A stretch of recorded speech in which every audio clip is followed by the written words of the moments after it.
नमस्कार। कार्यक्रम सहकारी बिटमा यहाँहरूलाई स्वागत छ। म बाबुराम खड्का। यस कार्यक्रममा हामी मूलतः सहकारीले गरेका विभिन्न गतिविधिसँग सम्बन्धित रहेर कुराकानी गर्दैछौँ। पछिल्लो समयमा विभिन्न सहकारी संस्थाहरूले फरक फरक ढङ्गले आफ्ना सेवा र सुविधा प्रदान गर्दै आएको हामीले देखेका छौँ। यसै क्रममा आज हामीले एउटा पूर्वको सहकारी संस्था जसले छोटो समयमा निकै उपलब्धि प्राप्त गरेको विषयलाई समेट्दैछौँ। झापाको मेचीनगर नगरपालिकामा रहेको नेपाल बहुउद्देश्य सहकारी संस्था लिमिटेड अर्थात् एनएमसी को बारेमा आज हामी मूलतः कुराकानी गर्दैछौँ। यही विषयमा कुराकानी गर्न हाम्रो साथमा हुनुहुन्छ नेपाल बहुउद्देश्य सहकारी संस्था लिमिटेडका अध्यक्ष रामचन्द्र उप्रेती। आउनुहोस् उहाँलाई कार्यक्रममा स्वागत गरौँ। अध्यक्षज्यू, कार्यक्रममा यहाँलाई स्वागत छ। हवस्, धन्यवाद, नमस्कार। अब यतिखेर सबभन्दा चासो र चिन्ताको विषय भनेको स्वास्थ्य स्थिति। यहाँको स्वास्थ्य स्थिति कस्तो छ? अहिलेसम्म ठिक छु सर। आराम हुनुहुन्छ? सब परिवार अहिलेसम्म ठिक छु। अब यहाँ मात्रै आराम भएर भएन, यहाँका सम्पूर्ण संस्था आबद्ध अथवा यहाँहरूले सुरु गर्नुभएका व्यवसायका सम्पूर्ण सदस्यहरू पनि आराम हुनुहुन्छ होला? यसमा चाहिँ केही समस्या छ। सबै आरामै हुनुहुन्छ भन्न सकिँदैन। हाम्रा 70 भन्दा बढी कर्मचारीहरू कोभिडबाट प्रभावित हुनुभयो। एकजनाको निधन भयो। अरू समिति र उपसमितिमा बसेर काम गर्ने साथीहरू धेरैजनालाई कोभिड भएको छ। त्यसमध्ये केही साथीहरूले ज्यान गुमाउनु भएको छ। यो दुःखद स्थिति छ। तर पनि अब हामी फेरि पनि अगाडि बढ्नु छ र साथीहरूसँग हामीले गर्न सक्ने सहयोग, सुझाव, सल्लाह दिँदै परिस्थितिलाई सामना गर्दै फेरि पनि अगाडि बढाइरहेका छौँ। संस्था परिवारमा भन्दाखेरि हामीसँग ती सबै अप्ठ्यारा सारागाराहरू छन् र ती झेल्दै अगाडि बढेका छौँ। व्यक्तिगत रूपमा म आफू चाहिँ अहिलेसम्म कोभिडबाट मुक्त छु। स्वस्थ हुनुहुन्छ? त्यही त। अब पछिल्लो तथ्याङ्कलाई हेर्ने हो भने एनएमसी अर्थात् नेपाल बहुउद्देश्य सहकारी संस्था लिमिटेडले छोटो समयमा थुप्रै उपलब्धि हासिल गर्दै आएको छ, लोकप्रियता कमाउँदै आएको छ। यसको पछाडिको कारण चाहिँ के हो? छोटो समय भन्नुभयो, छोटो समय पनि होइन। हामी 28 वर्षदेखि 2050 सालमा स्थापना भयौँ। 28 वर्षदेखि लगातार निरन्तर रूपमा काम गरिरहेका छौँ र 2072 सालदेखि बहुव्यवसायमा लाग्यौँ। बहुव्यवसायमा लागेपछि र पछिल्ला वर्षहरूमा हाम्रो ग्रोथ अथवा विस्तार हुने क्रम चाहिँ अलिक रेपिडली बढेको छ। त्यसलाई सालमा हुनुभयो, तर पछिल्लो सेवा प्रदान गर्ने हिसाबले चाहिँ अलि छिटो अथवा रफ्तारमा भएको देखिन्छ। हो, त्यसैलाई जोड्नु भयो भन्ने नै लाग्छ। 2059-60 सालसम्म हामी खासै योजनाका साथ अगाडि गएनौँ। 59 सालसम्म हामी कुनै योजनासँग थिएनौँ। चल्ते चलाते जे आउँछ जस्तो पर्छ त्यस्तै गर्ने भन्ने गरी अगाडि गएका छौँ। 59 सालबाट अलिकति आन्तरिक व्यवस्थापन गरेर 59 सालमा हामी 3 करोड 25 लाखको संस्था थियौँ। 64 सालमा हामी 22 करोडको संस्था भयौँ। 64 सालबाट अलिक बढी स्ट्राटेजी प्लानका साथ 2075 मा कस्तो संस्था बनाउने भनेर लाग्यौँ। एउटा स्ट्राटेजी प्लान बनाएर लाग्यौँ र त्यस पछाडि त्यो हामीले 75 भन्दा अगाडि नै 72 तिरै मिट गऱ्यौँ र त्यस पछाडि हामी अलिक स्ट्राटेजिकल्ली लाग्यौँ र पछिल्लो चरणमा चाहिँ हामी बहुव्यवसायमा 2072 बाट आयौँ। 72 बाट बहुव्यवसायमा आइसकेपछि अलिक स्ट्राटेजी प्लानका साथ लागेपछि अलिकति सहकारी बुझ्ने, मनन गर्ने र सहकारीमा धेरै साथीहरूलाई जोड्ने काम गर्दै गइसकेपछि हाम्रो विस्तार, हाम्रो आकार, कारोबार सबै विस्तार बढेको छ। र यसको मूल कारण चाहिँ जुन तपाईँले सोध्नुभयो त्यो चाहिँ मलाई के लाग्छ भने हामीले सहकारीलाई सहकारी जस्तो बनाउन प्रयास गरेका छौँ। सहकारीका मूल्य, मान्यता, सिद्धान्त र उद्देश्यहरूलाई हामीले आत्मसात गरेका छौँ। सिद्धान्तहरूलाई परिपालन गरेका छौँ।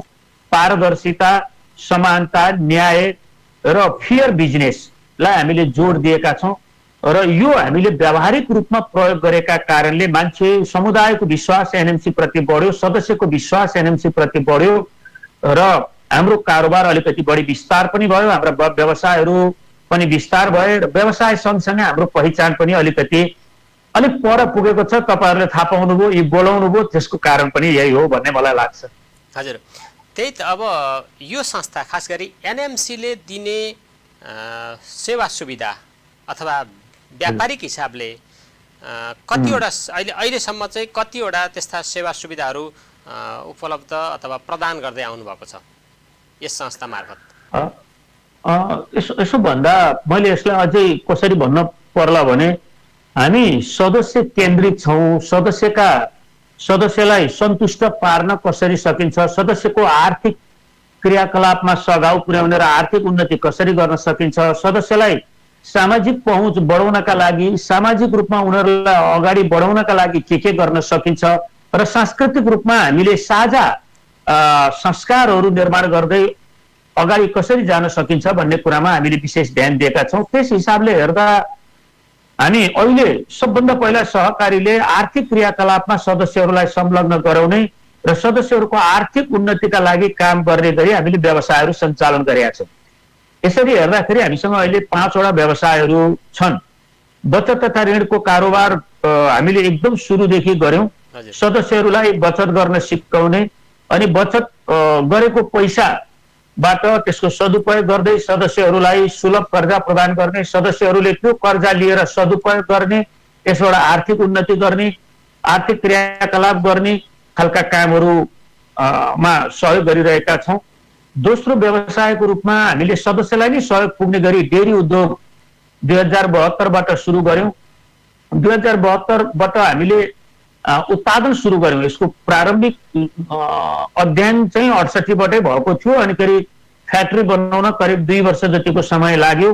72बाट तपाईहरुले डेरी स्थापना गर्नुभयो हैन त?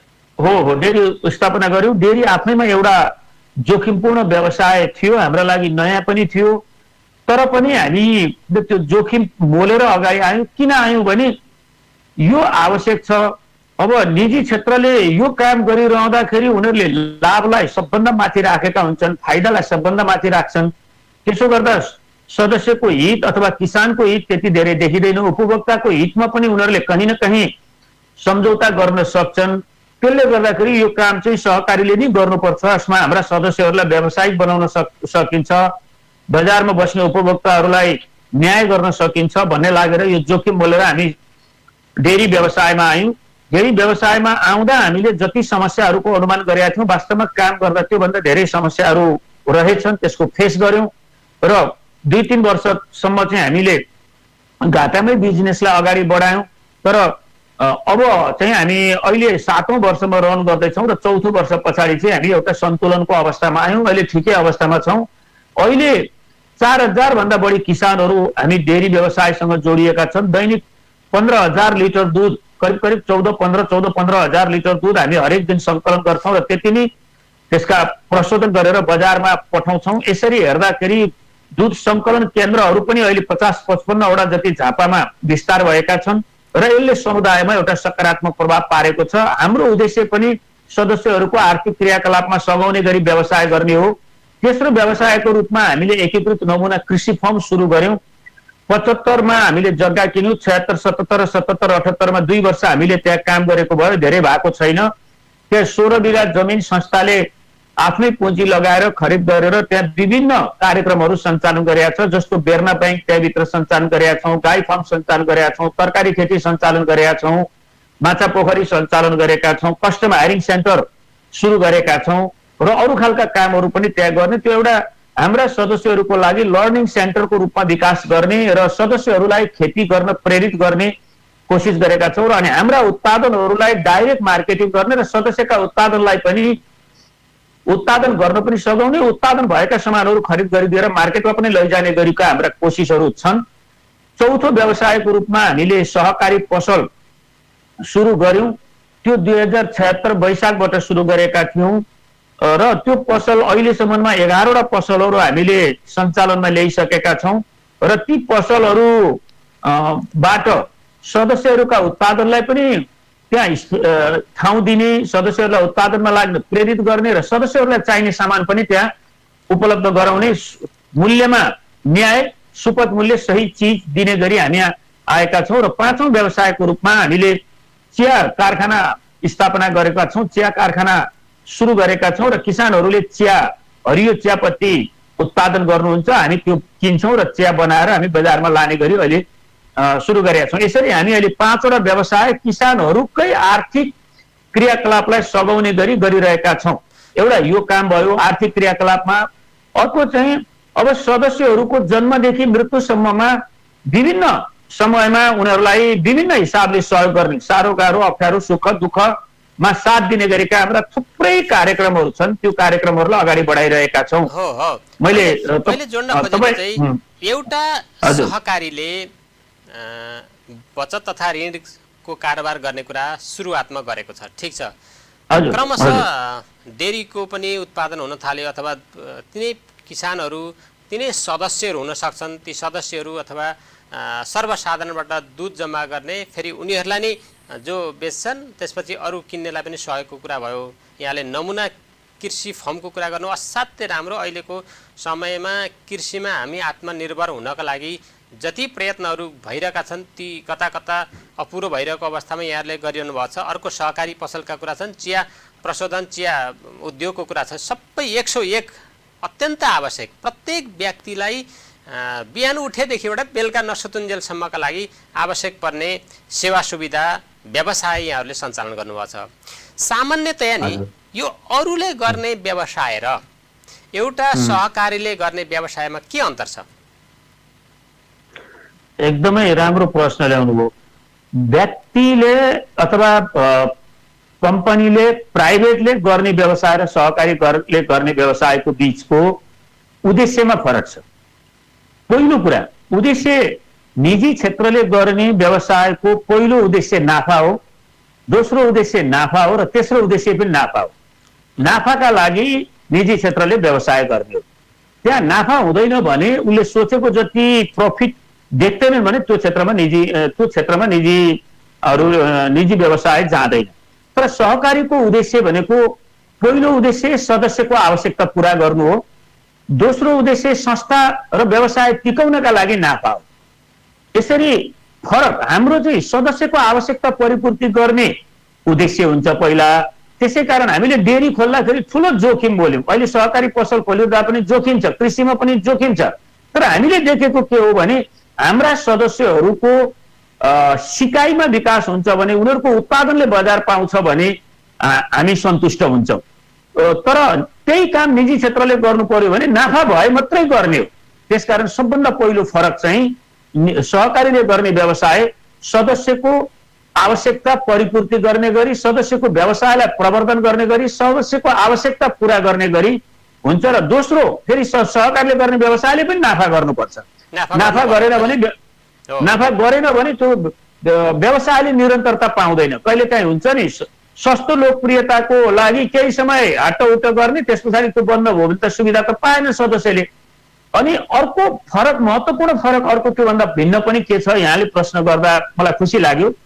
सहकारीले नियम कानुनको भ्यालेन्स गर्न पाउँदैन, हुँदैन। पारदर्शी बनाउनु पर्छ। धेरै सदस्यहरूको बीचमा यसका सबै क्रियाकलापहरूलाई लैजानुपर्छ, समुदायका बीचमा लैजानुपर्छ र पारदर्शी कारोबार गर्नुपर्छ। निजी क्षेत्रले गर्ने पारदर्शी कारोबार गर्नुपर्छ भन्ने कुरा ठिक हो।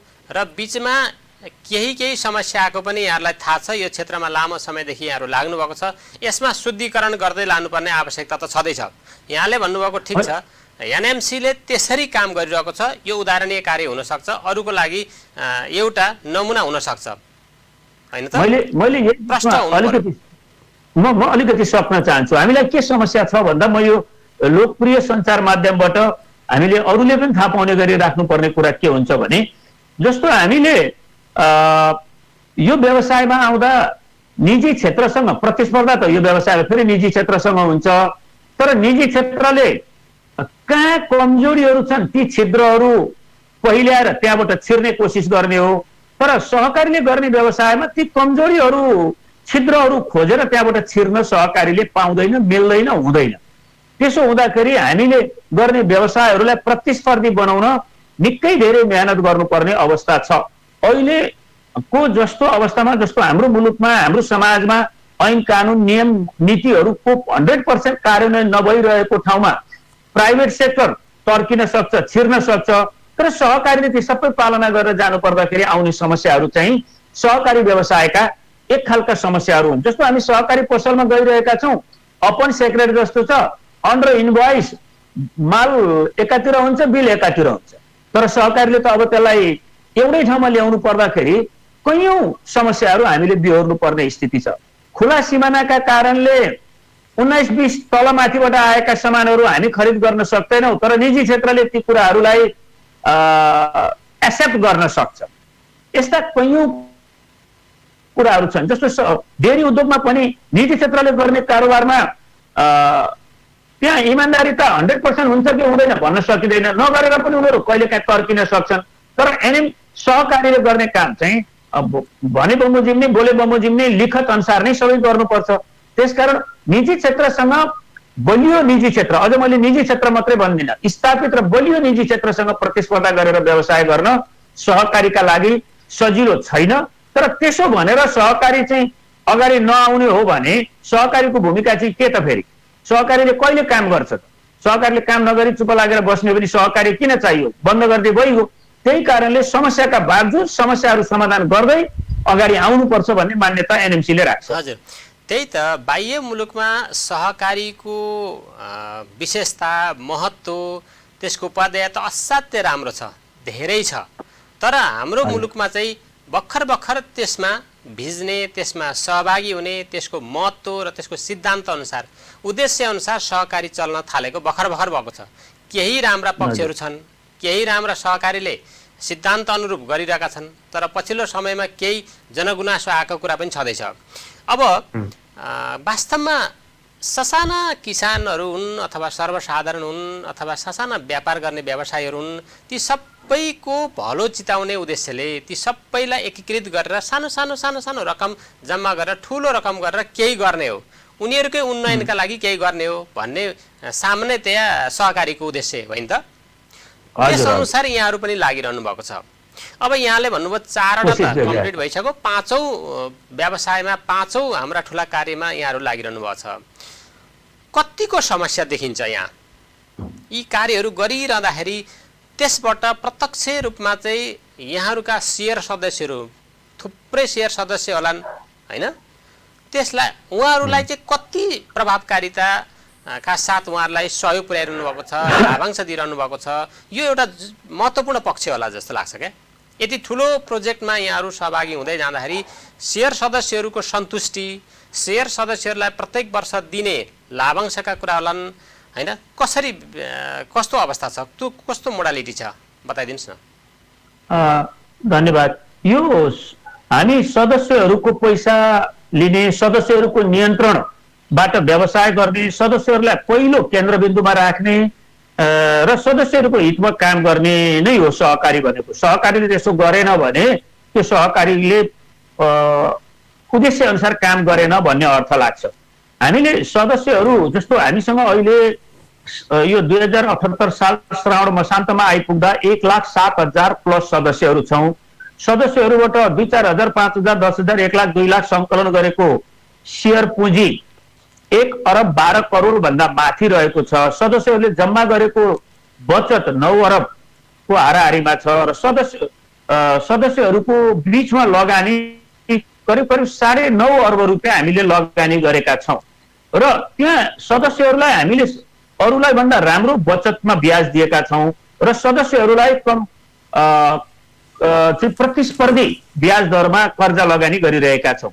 अब यसरी काम गरिरहँदा सञ्चालन खर्च धान्नुपर्छ। सञ्चालन खर्च धानेर पनि वार्षिक रूपमा हामी सदस्यहरूलाई एउटा धेरै नराम्रो होइन तर धेरै नराम्रो पनि होइन, सहकारीको सिद्धान्तमा अथवा मूल्यमा के भनिन्छ भने मुद्रास्फीति भन्दा राम्रो दरमा चाहिँ रिटर्न देऊ है भन्छ।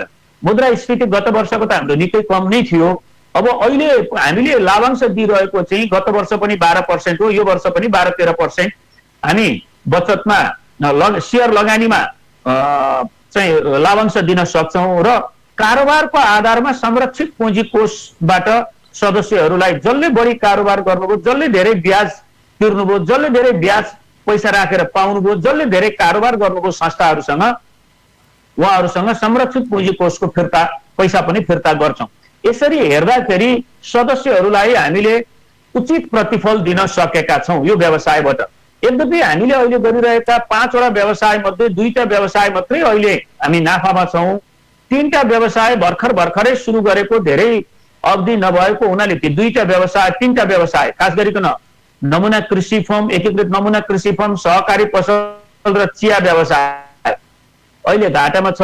घाटामा हुँदै पनि हामीले यो लाभांश दिन, सदस्यहरूलाई कार्यक्रममा सहभागी गर्न, सदस्यहरूको सेवा सुविधामा कुनै कटौती गर्नु परेको छैन र कर्मचारीहरूलाई सन्तुष्ट बनाएर सदस्यहरूलाई पनि उनीहरूको लगानीमा सही प्रतिफल दिन सकेका छौँ र विश्वास छ अब केही समयपछि, केही अवधिपछि हामी कृषिलाई पनि सञ्चालन खर्च धान्ने ठाउँमा पुर्याउने छौँ, सहकारी पसललाई पनि पुर्याउने छौँ, चिया व्यवसायलाई पनि पुर्याउने छौँ र सँगसँगै अब अरू हामी नयाँ व्यवसायहरू गर्नेछौँ। जस्तो यही वर्षबाट हामी एनएमसी एग्रो सपोर्ट भन्ने एउटा ट्रेडिङ बिजनेस सुरु गर्ने तयारीमा छौँ। एनएमसी एग्रो सपोर्टको अर्थ के हो भने कृषिलाई चाहिने सपोर्ट जस्तो मल, बिउ, बिजन, औजार, उपकरण, यन्त्र, सँगसँगै प्राविधिक सेवा यो किसानहरूलाई दिने गरी चाहिँ हामी एनएमसी एग्रो सपोर्ट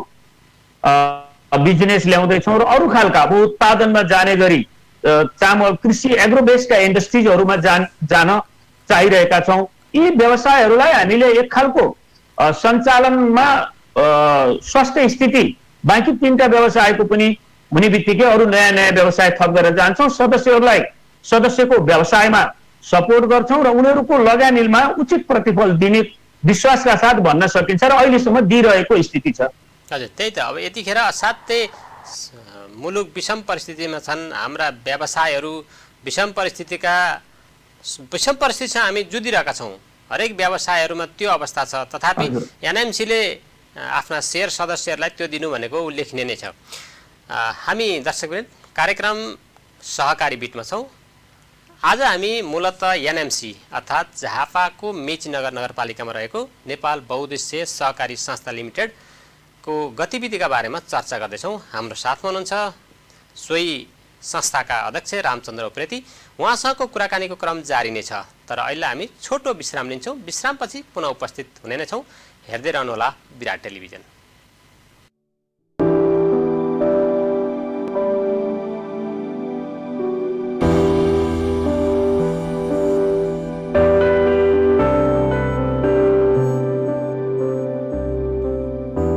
इटहरी नमुना कलेज शैक्षिक गन्तव्यको एक स्थापित नाम हो। 21औं शताब्दी सुहाउँदो शैक्षिक गतिविधिलाई सञ्चालन गर्दै आएको यस कलेजमा +2 लेभल तर्फ science, computer science, management, hotel management, education, arts, ल जस्ता विषयमा अध्यापन गराउँदै आइरहेको छ। ब्याचलर लेभलमा BHM, BCA, BSW, BBA, BBS, BA र मास्टर लेभलमा एमबीए को पठन पाठन गराइरहेको छ। अतिरिक्त क्रियाकलाप, खेलकुद, संगीत, एक्सपोजर, सेमिनार, टुर लगायतका हरेक गतिविधिमा प्रत्यक्ष सहभागी गराई विद्यार्थीको सर्वाङ्गीण विकासमा कटिबद्ध इटहरी नमुना कलेज विद्यार्थी, अभिभावक तथा समाजको मन जित्न सफल भएको छ। सफल व्यक्तिलाई हेर्ने बेग्लै दृष्टि, कति भाग्यमानी, कति मेहनती, उ जस्तै हुन पाए। झट्ट हेर्दा कति सहज र सरल लाग्छ उसको सफलता। तर ती सहयोगी हात र साथहरू देखिन्न। उत्कृष्ट अध्ययन गर्ने वातावरण, मार्गदर्शन गर्ने ती शिक्षकहरूको साथ,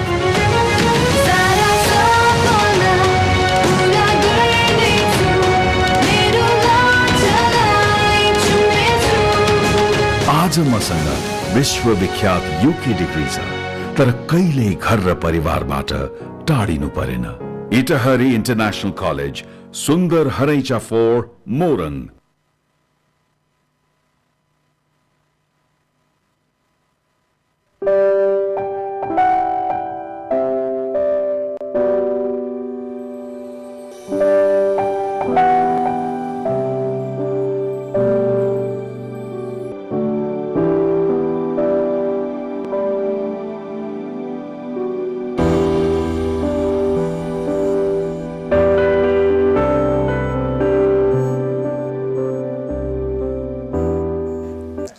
यो छोटो व्यावसायिक विश्रामपछि पुनः स्वागत छ कार्यक्रम सहकारी बिटमा।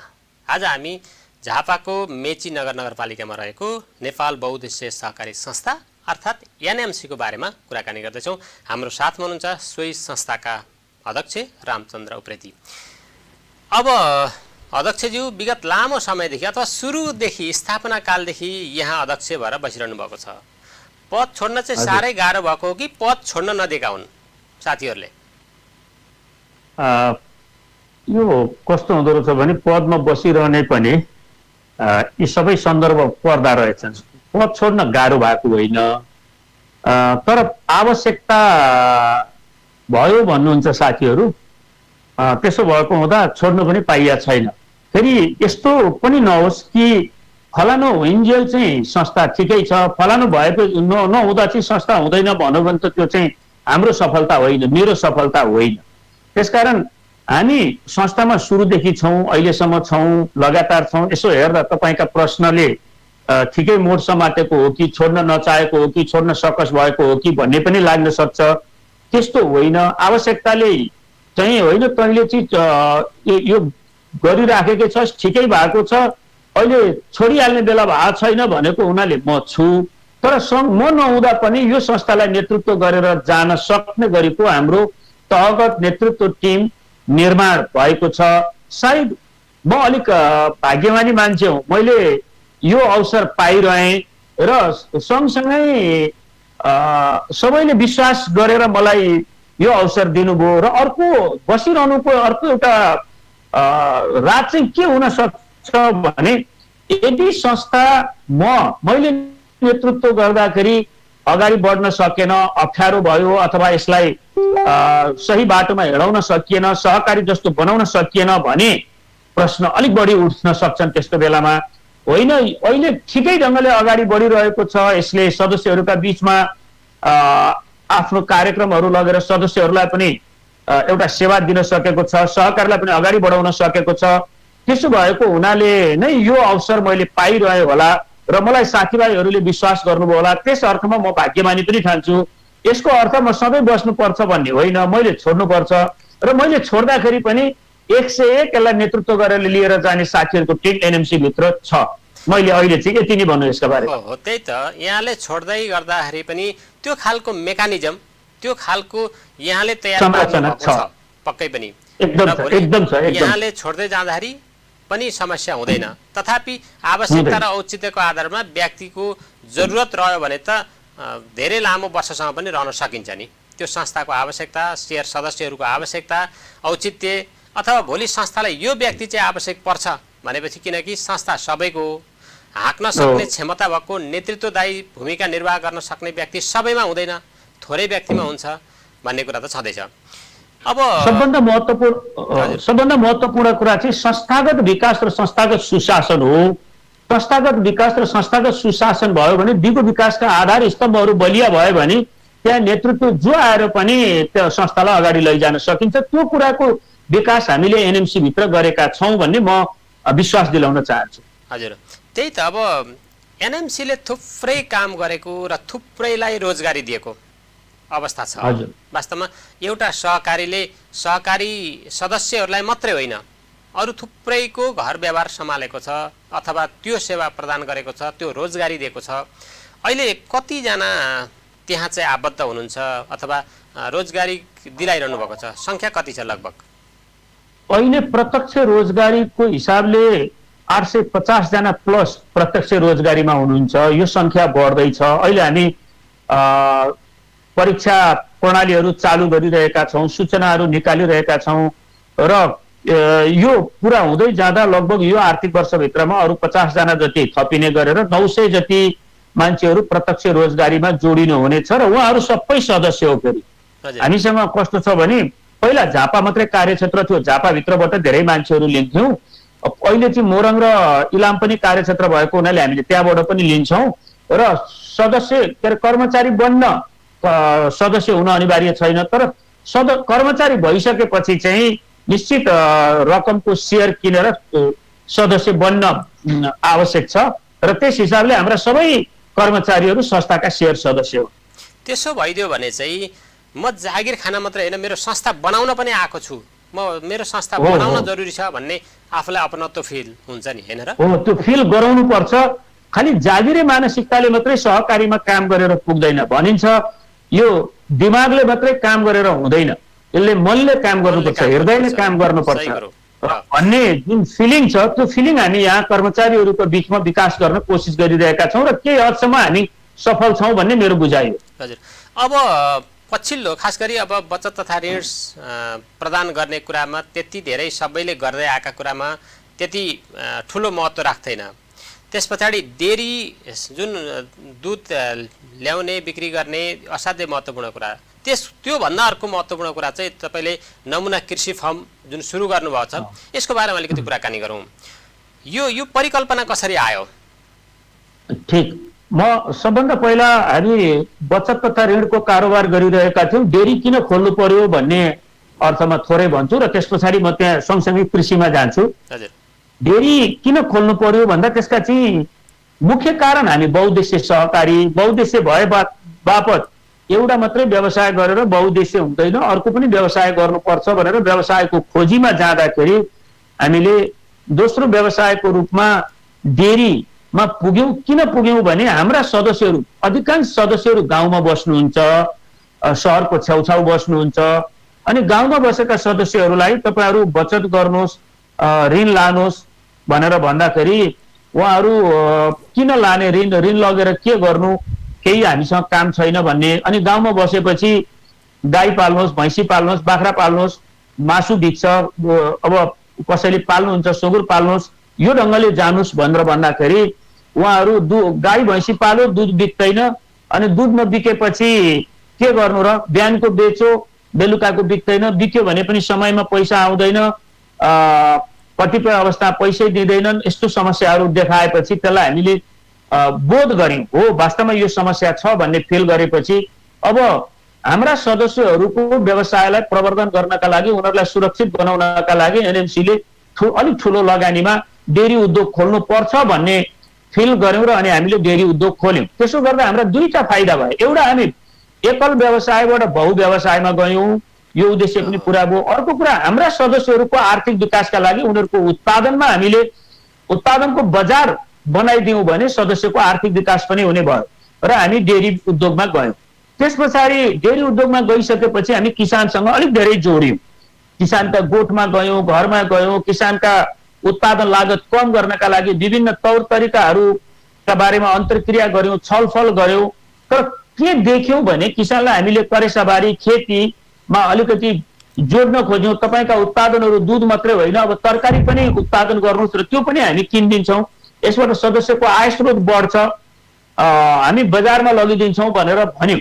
तर हामीले के देख्यौँ भने गोठमा किसानको पशुपालनको शैलीमा पनि धेरै चेन्ज भएन, अरू खालका खेतीपातीमा पनि धेरै चेन्ज भएन। उहाँहरू दिनभरि आउने, कार्यक्रममा बस्ने, कार्यक्रममा सुन्ने, अनि कुरा त राम्रा रहेछन् भन्ने, तर गएपछि फेरि उहाँहरूले आफ्नो त्यो एप्लाई चाहिँ नगर्ने, परिवर्तन चाहिँ उहाँको व्यवहारमा परिवर्तन भएन। व्यवहारमा परिवर्तन नभएपछि नतिजामा परिवर्तन भएन। अनि हामीले के ठान्यौँ भने हामी आफै एउटा मोडल फार्म बनाऊँ, त्यहाँ हामी गाई पालौँ, त्यहाँ हामी खेती गरौँ र यो खेती गर्ने क्रम चाहिँ हामीले एउटा किसानले, हाम्रा सदस्यले देखेपछि यसलाई कपी गर्न सक्छन्, हामीलाई पनि फिल हुन्छ, हामी पनि बोध गर्छौँ भन्ने भएपछि हामीले खेती जग्गा किनेर खेती गर्न सुरु गर्यौँ।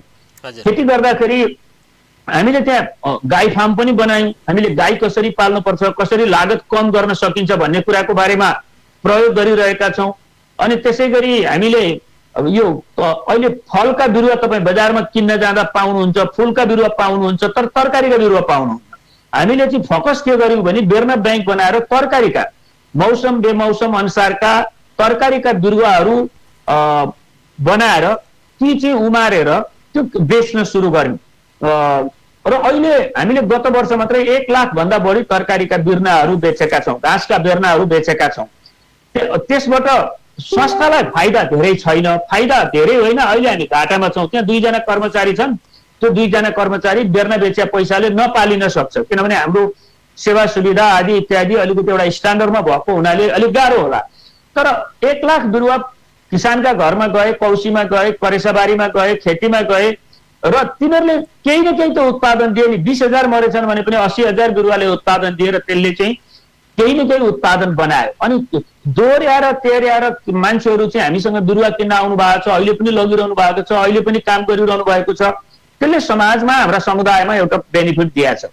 त्यसै गरी हामीले तरकारीका खेतीहरू गर्यौँ, तरकारीमा विभिन्न खालका तरकारीहरूको खेती गर्यौँ र त्यो के अनुभूति गर्यौँ भने वास्तवमा खेती गर्दा नपोसाउने भन्ने होइन रहेछ, व्यवसायको रूपमा, उद्यमको रूपमा त्यसलाई विकास गर्न सकिने रहेछ भन्ने कुराको हामीलाई बोध भएको छ। अनि त्यसका लागि हामीले किसानहरूको अब ग्रुप बनाउन सुरु गरेका छौँ, समूह बनाउन सुरु गरेका छौँ, उनका समस्याहरूका बारेमा बसेर छलफल गर्न सुरु गरेका छौँ। बिउ पहिचान, खेती गर्ने तौर तरिका, अनि उनीहरूलाई चाहिने सपोर्ट, आर्थिक सपोर्टदेखि लगेर प्राविधिक सपोर्ट, अनि उनीहरूले उत्पादन गरेका चिजहरू बेच्ने कुरामा फेरि हामीले खरिद गरिदिएर तिनीहरूलाई मार्केटिङ गरिदिने। उनले आफै बेच्न सकेसम्म बेचुन्, नबिकेको भए हामी उत्पादन खरिद गरेर बेचिदिन्छौँ भनेर ल्याएको छौँ र अहिले हामी किसानलाई जोड्दै लगेका छौँ। गाई पालनमा पनि 4वटा कुराहरू हामीले पशुपालनमा, खास गरिकन गाई पालनमा देख्यौँ। एउटा नस्ल राम्रो हुनुपर्ने, अर्को आहार राम्रो हुनुपर्ने, अर्को त्यसको गोठको राम्रो व्यवस्था हुनुपर्ने र अर्को चाहिँ उपचार, बिमारी प्रिभेन्सन र ट्रिटमेन्ट, दुईटै कुरामा, यति 4वटा कुरामा ध्यान दिने हो भने पशुपालन व्यवसाय आम नेपालीले गरिरहेको र त्यसलाई अलिकति मोडर्न तरिकाले गर्यो भने त्यो फाइदाको व्यवसाय बन्न सक्छ, जीविकाको व्यवसाय बन्न सक्छ, निर्वाहको व्यवसाय बन्न सक्छ। त्यति मात्रै होइन, यो उद्यमको व्यवसाय बन्न सक्छ र हामीले त्यसलाई मोडलको रूपमा प्रस्तुत गर्नका लागि कोसिस गरिरहेका छौँ। हामीले उच्च नस्लका बाछीहरू पन्जाबबाट लिएर आयौँ, अहिले त्यही अनुसारको गोठ निर्माण गर्यौँ।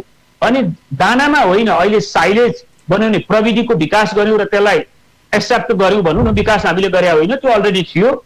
र साइलेज र सन्तुलित दाना, सन्तुलित आहार दिएर अहिले बाछीहरू हुर्काइरहेका छौँ र यो मोडल हामी किसानलाई देखाउन चाहन्छौँ। चाहे तरकारी खेतीको होस्, चाहे माछा पालनको बारेमा होस्, चाहे बेर्ना ब्याङ्कको कुरा होस्, चाहे अरू अन्य बालीका खेतीहरूमा होस्। अनि किसानलाई सपोर्ट गर्ने गरी हामीले कस्टम हायरिङ सेन्टरको सुरुवात गर्यौँ। यसमा हामीलाई प्रदेश सरकारबाट पनि अलिकति गाई फार्मको यन्त्रीकरणमा र कस्टम हायरिङ सेन्टरमा दुवै ठाउँमा हामीलाई प्रदेश सरकारबाट सहयोग भयो। कस्टम हायरिङमा 1,15,00,000 आर्थिक सहयोग भएको छ। हामीले 1,22,00,000 रुपियाँ त्यसमा इन्भेस्ट गरेका छौँ।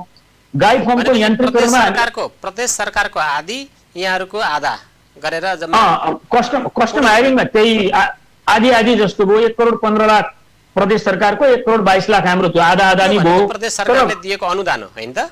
अनुदान हो। तर गाई फार्ममा चाहिँ हाम्रो 3 करोड रुपियाँ लगानी भएको छ। प्रदेश सरकारको 1 करोड रुपियाँ हामीलाई अनुदान प्राप्त भएको छ र 4 करोड लागतमा हामी गाई फार्म निर्माण गरेर अहिले गाईहरू पालिरहेका छौँ। र हामी अर्को 5 वर्षभित्रमा अब हामी यहाँका हाम्रा किसानहरूले यो नस्लको, यो उच्च नस्लका बाछीहरू ल्याउनलाई पन्जाबसम्म पुग्नु पर्दैन। हामी वर्षको 100वटा बाछीहरू चाहिँ हाम्रो समुदायलाई उपलब्ध गराउन सक्ने गरी हामी यहाँ विकास गरिरहेका छौँ।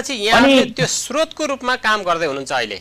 हो, स्रोतको रूपमा, लर्निङ सेन्टरको रूपमा। आवश्यक पर्ने किसानलाई फलफुलदेखि लिएर चाहिँ तरकारीदेखि लिएर सारा कुराको बेर्ना अय्याले भने जस्तै त्यो उपलब्ध गराउने, अनि गाईका लागि आवश्यक जे जति छन् बाछीहरू उपलब्ध गराउने, यो सबै गर्दै हुनुहुन्छ। मल मूत्रलाई व्यवस्थित गर्ने, त्यसबाट जैविक मल निर्माण गर्न, प्राङ्गारिक मल निर्माण गर्ने र त्यसलाई खेतबालीमा लगाउने र जैविक खेतीका लागि प्रेरित गर्ने मोडल पनि हो हाम्रो। हामी त्यो काम पनि गरिरहेका छौँ। त्यही त, अब यति ठुलो काम गरिरहनु भएको छ, यो बिचमा पनि थुप्रै समस्या त होला नि होइन?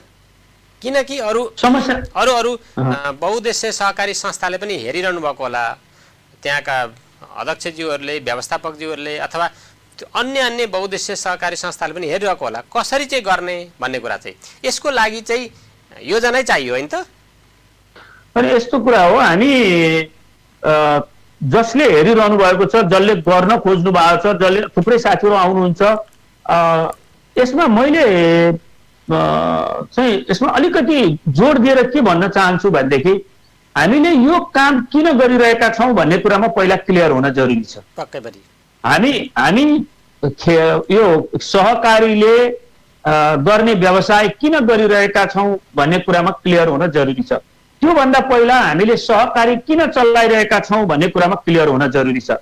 सहकारी चलाए बापत मलाई दुनियाँले चिन्छन्, म अध्यक्ष हुन्छु, मलाई सबैले बोलाउँछन्, मान सम्मान गर्छन्, तपाईँहरू जस्तो टेलिभिजनले पनि बेला बेला बोलाइदिनुहुन्छ भनेर सहकारी चलाउन खोज्या हो भने हामीले उद्देश्यलाई राम्ररी बुझेनौँ। त्यो त केही समय चल्ला, उद्घाटन सुद्घाटन पनि होला, बधाई सधाई पनि पाइएला, केही कार्यक्रमहरू बोल्लान्, तर त्यो दिगो हुँदैन। अब हामीले चलाउने सहकारी चलाउँदा सहकारीको उद्देश्य सदस्यको हितका लागि हो, समुदायका हितका लागि हो। यो सदस्यहरूको आर्थिक र सामाजिक स्तर विकास भयो भने मात्रै मैले सहकारीमा लाग्नुको अथवा हामीले सहकारी खोल्नुको उद्देश्य पूरा हुन्छ भन्ने कुरालाई सबभन्दा पहिला हामीले आत्मसात गर्नु पर्यो। दोस्रो, सहकारीले गर्ने व्यवसाय हामी जे गरिरहेका छौँ त्यो प्रचारका लागि होइन, त्यो सफलताका लागि हो। त्यो व्यवसाय सफल भयो भने मात्रै सदस्यका लागि हुनु पर्यो, सफलताका लागि हुनु पर्यो। हो, त्यो व्यवसायलाई सफल बनाएरै छोड्ने कमिटमेन्ट हुनु पर्यो। समस्या त आउँछ, समस्या जहाँ पनि हुन्छ, समस्या बिना कहीँ कुनै व्यवसाय हुँदैन। अनि त्यहाँ अब सहकारीले गर्ने र निजीले गर्ने क्षेत्रमा केही फरक चरित्रहरू छन्। सहकारीले संस्थागत निर्णय गरेर काम गर्नु पर्यो, निजी क्षेत्रले क्विक डिसिजन गर्न सक्छ। सहकारीले सबैलाई समान खालको व्यवहार गर्नु पर्यो, निजीले मान्छे हेरेर व्यवहार गर्न सक्छ। यस्ता कैयौं फरक र समस्याहरू हुँदै पनि सफलताका लागि, सदस्यका लागि जब हामी काम गर्छौँ सुरुमा अलिकति गाह्रो हुन्छ, अप्ठ्यारो हुन्छ, विश्वास आर्जन गर्न समय लाग्छ। तर जब हामी विश्वासका साथ अगाडि बढ्छौँ, जब हाम्रो नियत एकदमै क्लियर हुन्छ, हामी सदस्यका लागि काम गर्छौँ, समुदायका लागि काम गर्छौँ र हामीले सफलता प्राप्त गर्दा मात्रै सदस्यको हित हुन्छ भन्ने ढङ्गले हामी निख्रिएर त्यो सोचका साथ काम गर्छौँ भनेदेखि सफल हुन सकिन्छ। अप्ठ्यारो साह्रो गाह्रो त छन्, तर पनि असफल हुँदैन। हरेक कार्यहरूमा त्यो साह्रो गाह्रो पर्ने कुरा त छँदैछ। अब हामी कार्यक्रमको अन्ततिर आइपुगेका छौँ। यो पछिल्लो समयमा धेरै सहकारी संस्थाहरूमा मर्ज गर्ने अथवा एकीकृत हुने चलिरहेको छ। यो कतिको उपयोग हो, यो अथवा यो कतिको सान्दर्भिक छ? यहाँको संस्था अरू कुनै संस्था आएर चाहिँ म त्यहाँ मर्ज हुन्छु भनेर कसैले चाह्यो भने के सम्भावना छ? मैले छोटोमा भनेर भन्दाखेरि सहकारी, मैले अघि पनि भने सहकारी किन खोलेको हो भन्ने कुरामा जब हामी क्लियर हुन्छौँ र अनि सहकारीमा भएको सम्पत्ति हाम्रो व्यक्तिगत सम्पत्ति होइन, त्यो सामाजिक सम्पत्ति हो। सहकारीको सम्पत्ति शेयर सदस्यको मात्रै पनि होइन, त्यो संस्था समुदायको सम्पत्ति हो र संस्थागत सम्पत्ति जुन हुन्छ सहकारीभित्र त्यो चाहिँ समुदायको सम्पत्ति हो। सदस्यहरूको सम्पत्ति परिभाषित हुन्छ, जस्तो उनीहरूको शेयर सदस्यको सम्पत्ति हो, सदस्यले गरेको बचत सदस्यको सम्पत्ति हो, सदस्यले पाउनुपर्ने हिसाब सदस्यको सम्पत्ति हो। तर संस्थागत पुँजी भनेर जगेडा कोषमा रहेको र अरू कोषहरूमा बाँडफाँड नहुने कोषमा रहेको पैसा संस्थागत सम्पत्ति हो। अनि संस्थाका सबै सम्पत्ति हाम्रा हुन् भन्ने बुझ्नु हुँदैन। सीमा छ, त्यो सीमाभन्दा बढीतिरको सम्पत्ति चाहिँ संस्थाको सम्पत्ति भनेको समुदायको सम्पत्ति हो। जब हामी यो कुरा बुझ्छौँ त्यस पछाडि हामीलाई सहकारी मर्ज गर्न कुनै गाह्रो हुँदैन। अनि सहकारी किन मर्ज गर्ने, किन एकीकरण गर्ने भन्दा आज हामीले ठुला ठुला व्यवसाय गर्नु छ, निजी क्षेत्रसँग प्रतिस्पर्धा गर्नु छ, अनि प्रतिस्पर्धी सेवा दिनु छ भने हामीले सानो सानो व्यवसाय गरेर ठुला ठुला निजी क्षेत्रसँग सङ्गठित समुदायसँग हामी प्रतिस्पर्धा गर्न सक्दैनौँ। हाम्रो सेवा प्रतिस्पर्धी हुँदैन, प्रविधि मैत्री हुँदैन, छिटो छरितो हुँदैन, गुणस्तरीय हुँदैन भने सदस्यले हामीलाई माया गरिरहन्छन् भन्ने हुँदैन, सदस्य हामीसँगै रहनुपर्छ भन्ने हुँदैन। उनीहरूलाई जसले छिटो छरितो सेवा दिन्छ उनीहरू त्यहाँ जान्छन्। जहाँ प्रविधि मैत्री सेवा हुन्छ, जहाँ उनीहरूका आवश्यकता पुरा हुन्छ, सदस्य त्यहाँ जान्छन्। त्यसो भएको हुँदा हामीले छुट्टा छुट्टै साना साना रूपमा व्यवसाय गरेर होइन, सङ्गठित रूपमा एक ठाउँमा आएर सशक्त व्यवसाय गर्नुपर्छ। सशक्त व्यवसाय गर्नका लागि हामीलाई दक्ष जनशक्ति, प्रविधिमा लगानी र प्रतिस्पर्धी सेवा र प्रतिस्पर्धी मूल्यको आवश्यकता पर्छ। त्यसका लागि हामी एकीकृत हुन आवश्यक छ। जस्तो भर्खरै हामी एनएमसीले मोरङ र इलाममा कार्यक्षेत्र विस्तार गरेका छौँ। हामी ती जिल्लाहरूमा जाँदा सम्भव भएसम्म एकीकरणमा आउन चाहने सहकारीहरूसँग एकीकरण गरेर त्यहाँ सेवा विस्तार गर्ने हाम्रो लक्ष्य छ। एकीकरण किन गर्नुपर्छ भन्ने बारेमा यदि चाहनुहुन्छ भने हामी ती संस्थाका जिम्मेवार पदाधिकारीहरूसँग बसेर सघन छलफल गर्न तयार छौँ। त्यहाँ एनएमसीले उहाँहरूलाई नै जिम्मेवार बनाउने हो। खालि हाम्रो त एउटा टेक्नोलोजी हो, प्रविधि हो, हामीले विकास गरेका अनुभवहरूलाई लिएर त्यहाँको समुदायमा भएको सहकारीलाई अगाडि लैजाने हो, विकसित गर्ने हो। यो आवश्यक छ र दुनियाँमा पनि पहिला धेरै सहकारीहरू भए। एनएमसीमा कुनै पनि सहकारी संस्था आबद्ध हुन चाहन्छ, मर्ज हुन चाहन्छ भनेदेखि यहाँहरूले खुला राख्नु भएको छ। खुला राखेका छौँ, हामी स्वागत गर्छौँ र हामी हेर्छौँ र हामी सहकार्य गरेर मर्ज गरेर अगाडि जान तयार छौँ। हस्, यहाँको महत्त्वपूर्ण समय र जानकारीको लागि धेरै धेरै धन्यवाद। हस्, नमस्कार। मलाई पनि यो महत्त्वपूर्ण लोकप्रिय टेलिभिजन मार्फत आफ्ना कुराहरू राख्ने अवसर दिनुभयो। म यसका लागि बाबुराम सरलाई लगायत प्राविधिकमा रहनुहुने सबै मित्रहरूलाई र यो प्रत्यक्ष रूपमा सुन्नुहुने हेर्नुहुने सम्पूर्ण श्रोता दर्शक महानुभावहरूप्रति हार्दिक आभार व्यक्त गर्दै आफ्ना भनाइहरू अन्त्य गर्छु। धन्यवाद। जय सहकारी। हस्, यसका साथसाथै हामी आजको कार्यक्रम सहकारी बिटबाट बिदा लिन्छौँ। आज हाम्रो साथमा हुनुहुन्थ्यो झापाको मेचीनगर नगरपालिकामा रहेको नेपाल बहुउद्देश्य सहकारी संस्था एनएमसीका अध्यक्ष रामचन्द्र उप्रेती। अर्को श्रृङ्खलामा फरक सहकारी संस्था र व्यक्तिका साथ उपस्थित हुने नै छौँ। विराट टेलिभिजन हेर्दै रहनुहोला। मलाई पनि बिदा दिनुहोस्। नमस्कार।